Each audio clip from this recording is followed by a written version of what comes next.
This is Eric Anderton, and you're listening to Construction Genius, a leadership masterclass. Thomas Edison said that genius is 1% inspiration and 99% perspiration. If you're a construction leader, you know all about the perspiration, and this show is all about the 1% inspiration that you can add to your hard work to help you to improve your leadership.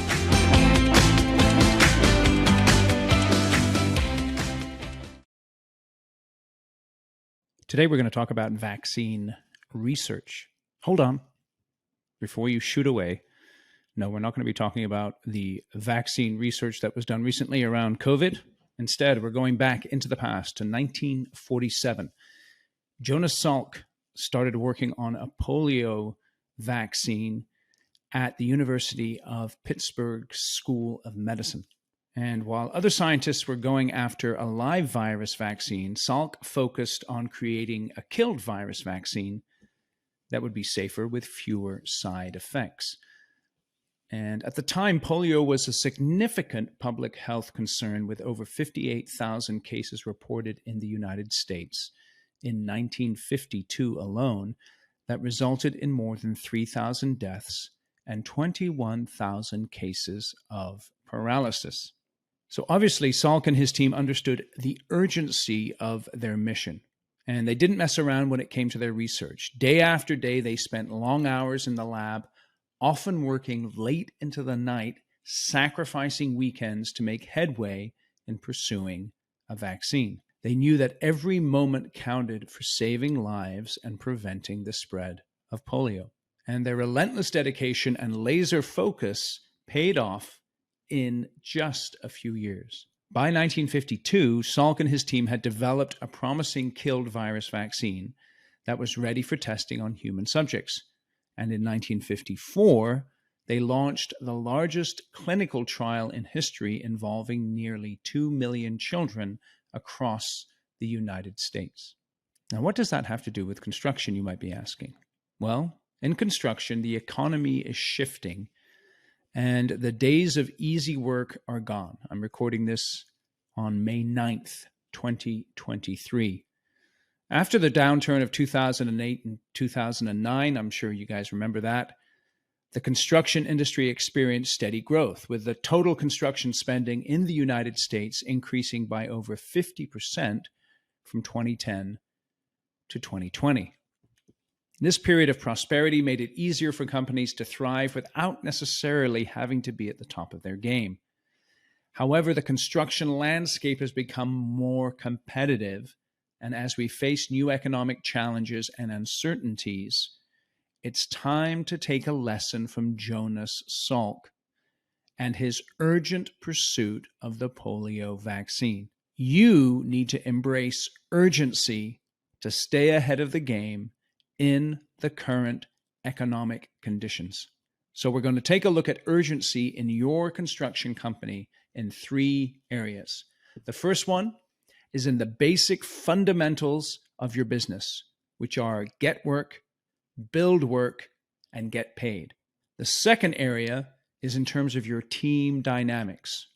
And we're going to look at how A players, B players, and C players respond when the urgency is ratcheted up a little bit. And then finally, we're going to look at customer service and how urgency should be demonstrated in the way you take care of your clients. So let's dive right in.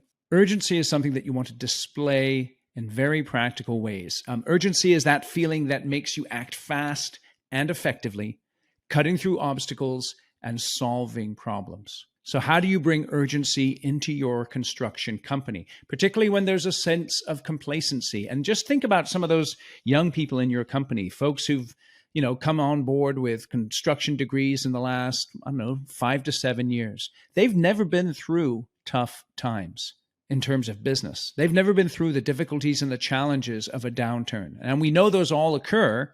And during those downturns, it's the companies that are most on point, that are most urgent, that are most persistent in the way that they focus on their work that are the ones that are successful. So let's talk about the get work phase of your construction business. You have to apply urgency when looking for new projects. Your business development team should be chasing opportunities, but it's vital that everyone in your organization remembers that sales is their job. So you should be meeting with and motivating your project executives and project managers to use their connections to find new work. Perhaps they can be doing some design work for folks. Perhaps they can be consulting with them and getting into some pre-construction agreements. Perhaps there's secret projects out there that are not on the open market. But basically what you need to do is make sure that your key people are beating the bushes for work. And you should be leading by example by having at least one sales lunch a week with either a current client or a prospective client so that you can keep a steady flow of opportunities coming in. And keep in mind, as far as the get work is concerned, you need to think about what markets are going to be thriving in a downturn. Perhaps the government market will be thriving. The healthcare market might still be thriving. We know that the commercial office space area, particularly in the Bay Area up here in Northern California, has really tanked as the large players such as Google and Meta and Amazon have shifted more to a remote work environment, though we're very happy that the Amazons and the other people are perhaps getting a change of mind and bringing people back into the office. Nevertheless, there's been a massive shift there. So you have to get your radar up and really be thinking aggressively and urgently about getting work. And then in terms of the build work part of your business, urgency is super important. You must plan carefully. You have to coordinate with your subs and suppliers. You need to tweak and update schedules regularly and do everything that you can to make the workflow smooth. Those days where, if you're a general and a sub comes out to the job site and you're not quite ready for them and so on, it's okay, come back tomorrow. Those days are gone. You need to be dialed in, tuned in, and urgently looking at every aspect of the scheduling and the quality and the safety and the productivity so that as you're building your work, you're doing it as profitably as possible. And then let's talk about the get paid phase. I tell you, I know I've said this before, and I'm going to keep repeating it. If you've built the work and they owe you money, it's your duty to go and chase that money. If you've done if you have a change order that's outstanding and your project manager is lollygagging and not having the tough conversations with the people who owe you money, get on your PMs, get them on the phone, and let's get paid for the work that we've done. Make sure that you're not underbilled and make sure that you are collecting cash for those finished jobs. So if you incorporate urgency into those three key phases of your business, the get work, build work, and get paid, you can really minimize complacency and maximize efficiency, and that can help you to drive your success in challenging times. Now let's take a look at your team. Let's think about the team dynamics and how a sense of urgency impacts your A, B, and C players. So when the economy takes a dip or the industry changes, you might see a shift in your team dynamics as the urgency ramps up. As I said, some people have never been through a downturn and they got used to smooth sailing. And you know what human beings are like, right? You know what we're like. When something is going in a particular way, we tend to forget that things can change and we think it's always going to continue that way. And so you may be going around your office today and talking with your PMs and your PEs, and they may have a sense of anxiety simply because they've never been through a downturn before. And as that urgency gets ratcheted up and perhaps you're demanding more from them, they may begin to feel uncomfortable when those expectations change and the pressure increases. And in this challenging period, this is when your A players step up and get revealed. They show their grit and their adaptability and their dedication to top-notch work, even when the going gets rough. On the flip side, your B and C players could stumble, exposing their limitations, and they might struggle at times to embrace that urgency. So as a leader, it's your job to recognize your team members' strengths and weaknesses and give your A players a chance to grow and take on more responsibility. As far as your B players are concerned, Think about providing them extra support and training and guidance to help them step up their game. B players like to know how long this urgency is going to last. And so let them know that as much as you can. Obviously, we don't know when times are going to get better necessarily, and when the pipeline is going to be full and they can settle back into a rhythm that they may be more comfortable with. And remember, your B players aren't folks that you're looking to get rid of, but they're not your top performers. They're the steady eddies. They're the ones who are going to show up and they're going to do their work. But you know, when they get pushed, they don't necessarily feel comfortable. But in these times of difficulty and challenge, you need to push them a little bit more. So make sure that they are stepping up their game and adjusting to that heightened sense of urgency. And as far as your C players are concerned, you know those guys and gals. They're the warm bodies who you feel that they need to be there because you've had so much work lately and you've got to populate these projects with at least somebody. Well, with the C players now, perhaps if your volume is decreasing a little bit and your overhead needs to be trimmed, they're the overhead that you can trim. And so you might be able to help them find employment with your competition, or maybe in a completely different industry. Hey, this is Eric, and I hope you are enjoying today's discussion about urgency. And I have a quick suggestion for you, and it's all about this book, Construction Genius. One of my clients, what they did was pretty cool. The CEO bought a bunch of copies of the book for him and his leadership team. And they have a regular book club where they're reading a variety of different books, and then they meet on a monthly basis and discuss those books. So let me give you a suggestion.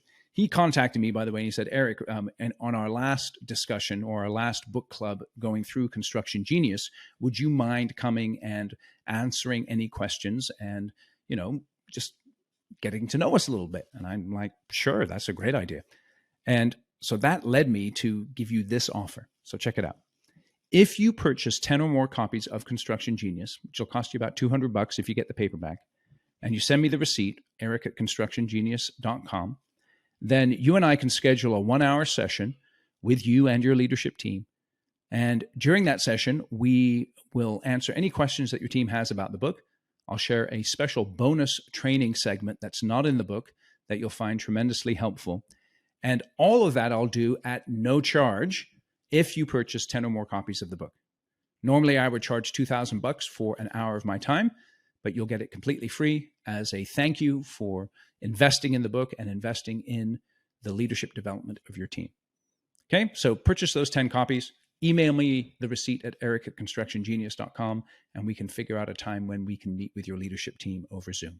Now let's get back to today's topic on urgency. So that's the good news about urgent times, when you ratchet up the pressure a little bit and get a little more demanding and dot those I's and cross those T's. The A players will step up. The B players will need to be supported, and then you can move those C players on. And if your team is dialed in, then that's going to impact the way they interact with your client base. And so let's take a look at that last aspect of urgency.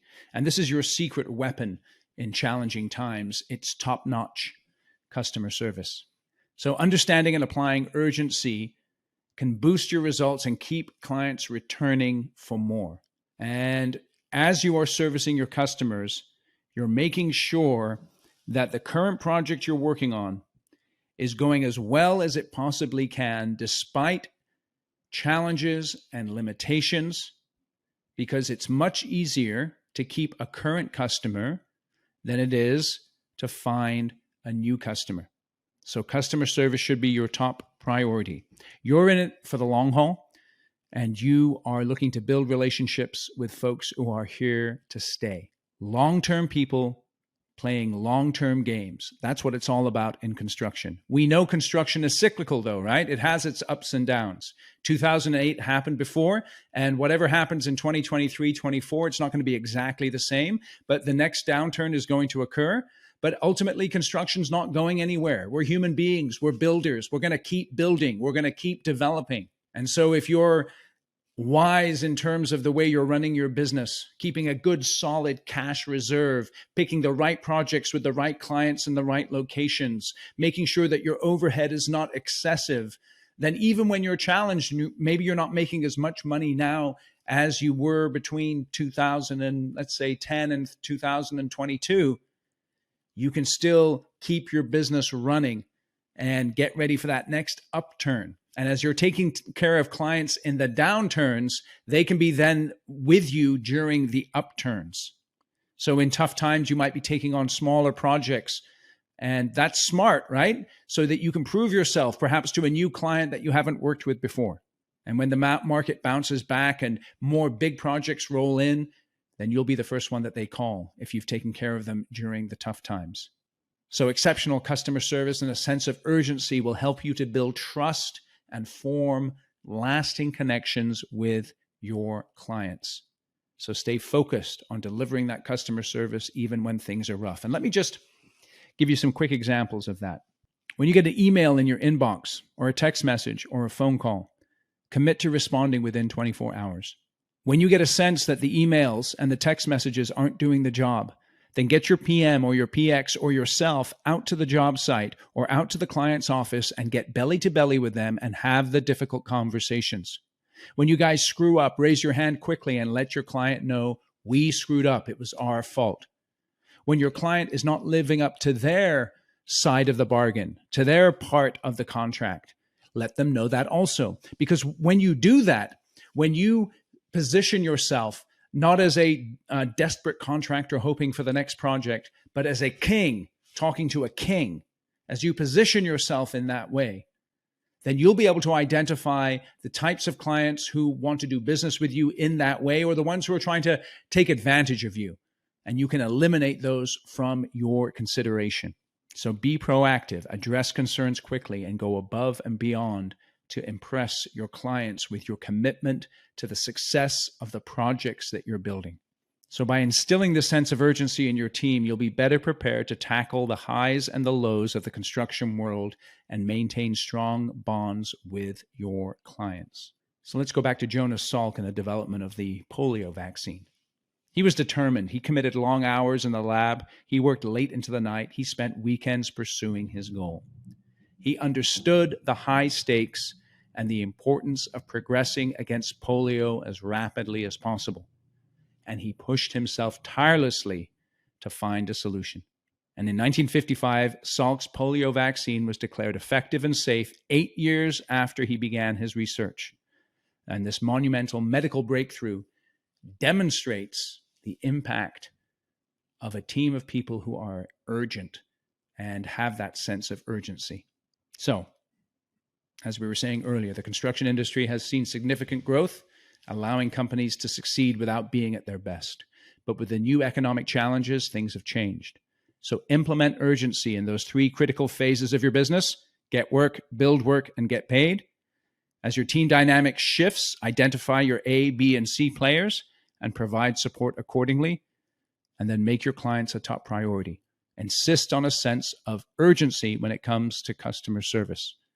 And this will set you apart from your competition and lead to lasting success. So if you'd like to take a deeper dive and evaluate your team's urgency, what I'd like you to do is to schedule a meeting with your key leaders and have a discussion around the question, in what specific ways can we increase urgency in our company in the next 90 days? Prior to that meeting, what you can do is have them take a free assessment that I have on my website, and I'm going to have a link in the show notes to that assessment. And that's going to give you a clear idea of everyone's perspective on the intensity of urgency in your company. So have them take that assessment, because that'll give you some further interesting things to talk about as you are asking how we can increase urgency in your company in the next 90 days. So the link is constructiongenius.com/urgency-assessment. Again, it's in the show notes. It's a free download. It's a free assessment. You can take it right away. Just click on that link, put your details in, and you'll be able to access that assessment. Thank you for listening to Construction Genius today. I hope you enjoyed this show. I hope you found it useful and helpful. Feel free to give the show a rating or a review wherever you get your podcasts. That helps us to be seen across the interwebs. And give me some feedback. Did you find this show helpful? If you'd like more of this type of content, shoot me an email, eric@constructiongenius.com, and suggest other topics that you would like me to consider, or other types of guests that you'd like to have on the podcast. This podcast, Construction Genius, is for you. I'm here to make sure that you get that 1% of inspiration that adds into your 99% of perspiration and helps you to be a more effective leader of your construction company. Thanks for listening today.